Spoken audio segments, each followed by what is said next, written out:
વાતો અલગ છે જયંતિભાઈ, આ ડોશીની વાતો અલગ છે. અને આજે અમારી પરિવાર બેઠો છે એટલે ગુરુ ના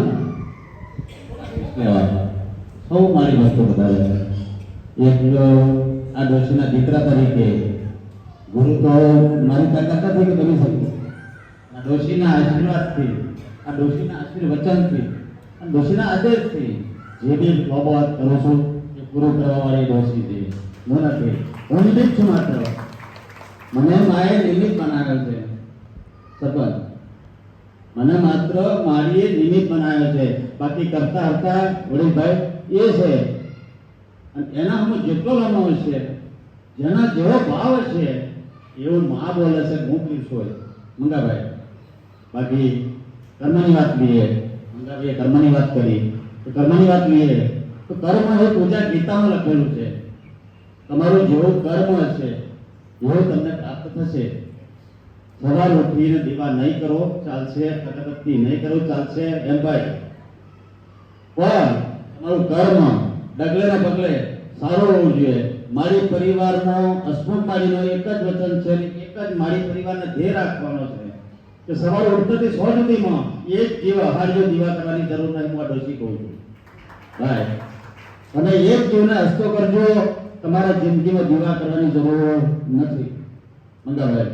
બાકી લોકો કહે છે, ઘડિયાળો કહે છે મંગાભાઈ કે દરિયા દિલ રાખવું, દરિયા જેવું બની જવું.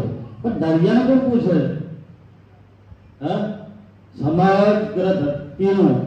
સમગ્ર ધરતીની ખારાશ એ લઈ બેઠો છે. લોકો કે દરિયો ખારો છે. શું કેવું છે? દરિયો ખારો. દરિયો ખારો ને દરિયો શેના કારણે ખારો છે? એ તમામ જે 70% દરિયો છે, 30% ધરતી છે, પણ 30% ધરતીનો ખારાશ લઈને બેઠો છે એટલે એને ખારો ગયો. તો વસ્તીને ખારો કહે છે ભાઈ. એટલે જેવું જેનું કર્મ.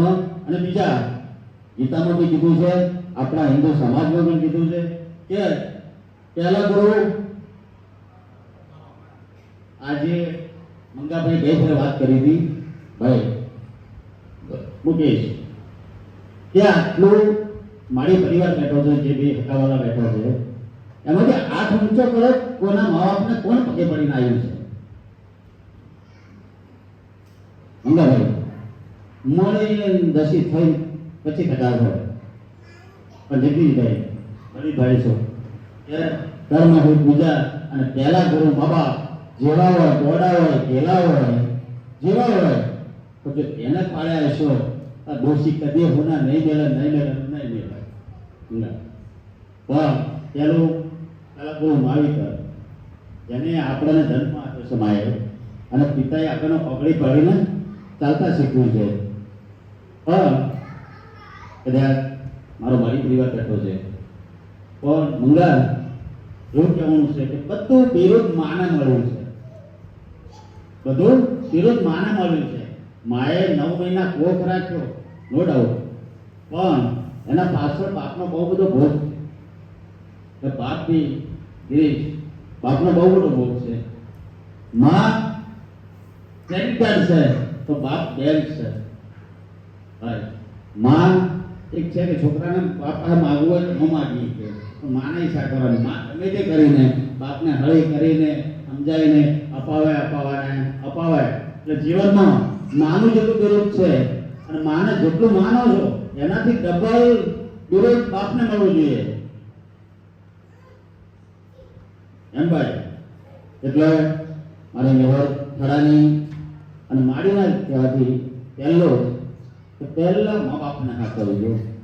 જેને છે હાચવી લેજો, નથી એને બહુ વર્તા છે પણ હાચવી લેજો. જે થાય તમારાથી એવું નહીં. તમારી જેવી શક્તિ હોય ભક્તિ તો ત્યારે માવિતરની પૂજા કરી માવિતરના નામે કોઈ આવશો એટલે દોષી હોના નહીં મેળા એ મારી ક્યારે મંગાભાઈ. પછી કહેવાનું છે કે રાગ તો ખુદાનો વાત. જેના ઘરમાં રાગ છે એકબીજા નમતું જોડતા હશો. ભાઈ બોલ્યા છે ભલે બોલ્યા, આપણા માટે કંઈક બોલ્યા છે, જતું કરો. જેને જતું કરવાની ભાવના છે એને આવવાની હિંમત મારી નેવરવાળીમાં છે અને છે, પણ જતું કરવાની ભાવના છે તો પછી આજે તો ગુરુ પૂનમ છે એટલે મંગાભાઈ કદાચ મારો વાડી પરિવાર બેઠો છે, કોઈનો અંદર કોઈ પ્રશ્ન ઉકેલ ન આવતો હોય તો બિંદાસ પૂછી શકો છો. બાકી આજે નહીં તો કાલે, કાલે નહીં તો પરમે પૂરો કરાવવાની રહું તો હીરાની માતા નહીં. મંગાભાઈ આ જે આખી વસ્તી પણ જેનો જેનો વખતો પડ્યો છે હાર્દિકભાઈ બોલ્યા છો અને પૂરો કર્યો છે ને કર્યો છે. જેની બે થોડા કર્મની, જેની પેઢીની પુનઈ છે, જેના માવિતરની પુનઈ છે, એમાં તો મળ્યું છે અને મળશે. જગદીશભાઈ એમ કહેતા હોય કે આપણે બે આખી મજૂરી કરી છે અને આપણે કમાણા છે, વાતો ભૂલી જવાની. દેવાલ છે તો તમારી પેઢીની પુનઈ છે, પુનઈ જોઈને તમારો ઉમરો ચડશે. તે અડધામાંથી અડધો કોઈને ખવડાયો હોય, પેટી પાટા બાંધ્યા હોય એટલે સાહેબ એના છોકરા મજા કરે આવું ડોસી કહું. મંગાભાઈ કોઈ પ્રશ્નનો તમારે પછી આજે તો મંગાભાઈ હોનાની પાઘડી મેલી છે, પણ હું પોતે ઘમંડ કરું કે આજ મારા પંચાલ સમાજની અંદર મેં સોનાની પાઘડી કરી, પણ ગર્વ જે છે કોના સાનિધ્યમાં જાય છે? મારી ડોશીના સાનિધ્યમાં જાય છે, મારા સતી મેરડી શિકોતરમાં જાય છે. કે એ ના હોત તો પાઘડી હોત નહીં, આ ના હોત ભાઈ. એટલે જંગીભાઈ સમય બધું હતું તો ખરા જ, પણ ભૂલે ઘમંડ કરતો હોય કે મારી ઘમંડ કરતા મેં કર્યું છે તો મેં કર્યું છે મારા પણ તે કર્યું છે એટલે તારે એટલે એને કર્યું છે અને એનું કર્યું છે. બાકી આ ગામમાં નામ હશું કોઈનું ન હોય, આજે પરિણામ છે રમેશભાઈ. પણ એ ડોશીની તાકાત છે. આ પાઘડીઓ પહેરાવે છે, ડોશી પહેરાવે પણ મંગાભાઈ એના પાછળ ખૂબ ભોગાડવો પડે છે ભાઈ, બળવો પડે છે. અગરબત્તી છે તમે લગાવો છો, જડાઈને લગાવો છો તો તમને સુવાસનો પણ આવે છે. જે સુવાસ આવે એ દેખાય છે, આ અગરબત્તી સારી છે. પણ અગરબત્તી પોતે બળી ગઈ અને રાખ થઈ ગઈ એ કોઈને દેખાતું નથી. દીવો કર્યો હોય દીવો બળી જાય, અજવાળું થાય કે અમને દેખાય કે અજવાળું થયું, પણ બળીને દીવે ખાક થઈ જાય, ઘી બળી જાય, એનું કોઈને બળી નથી.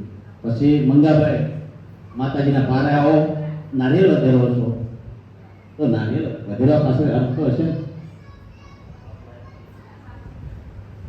નારિયેળ પાછળ કોઈ અર્થ છે કે નારિયેળ એટલે વધારે માને એના પાછળ કોઈના ખબર કોઈ અર્થ.